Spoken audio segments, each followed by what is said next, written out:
గోదావరిలో sub basin wise అప్పటి Bachao tribunal award ఇచ్చింది కనుక ఆ గోదావరిలో తెలంగాణ హక్కులను శాశ్వతంగా నిలపడం కోసం కేసీఆర్ గారు ఎంతగానో కృషి చేశారు.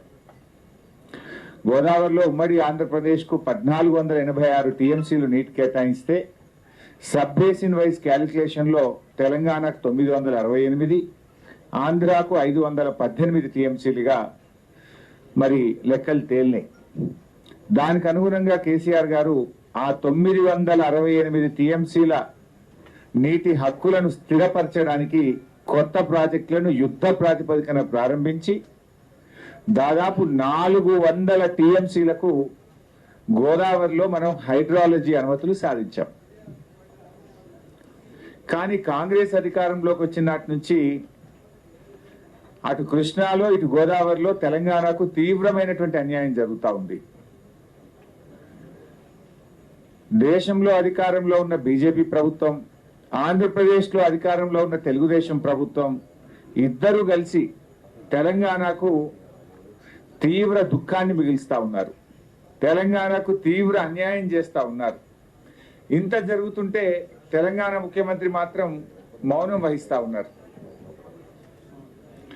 ఇవాళ తెలంగాణ కోసం కొట్లాడిన వాళ్ళం, తెలంగాణ సాధించిన వాళ్ళం, తెలంగాణ నీటి హక్కులను 9.5 ఏళ్ల పాటు కాపాడిన వాళ్ళం కనుక ఇవాళ తీవ్రమైనటువంటి ఆవేదనతో ఈ రాష్ట్ర ప్రభుత్వాన్ని నిద్రలేపే ప్రయత్నం చేస్తున్నాం. ఈ రాష్ట్ర ప్రభుత్వం యొక్క కళ్ళు తెరిపించే ప్రయత్నమే ఇవాళ మా ప్రెస్ మీట్.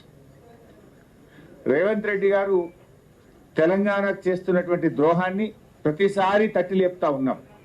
అది గోదావరి బనకచెర్ల కావచ్చు, గోదావరి నల్లమల సాగర్ కావచ్చు, కృష్ణా నదీ జలాలలో అతి తక్కువ నీటి వినియోగం విషయంలో కావచ్చు.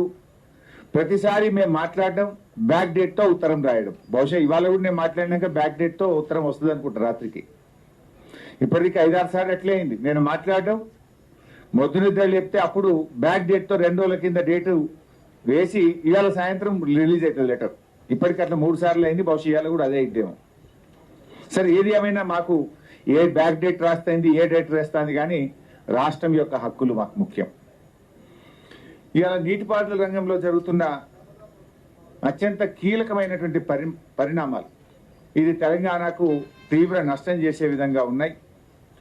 ఇన్నాళ్ళు కృష్ణా నదీ జలాలను ఆంధ్రప్రదేశ్ అక్రమంగా తన్నుకపోయింది. ఇప్పుడు గోదావరి జలాల మీద కన్నుపడ్డది. ఇప్పుడు తాజాగా గోదావరి జలాలను తన్నుకపోయే ప్రయత్నం చేస్తూ ఉంది.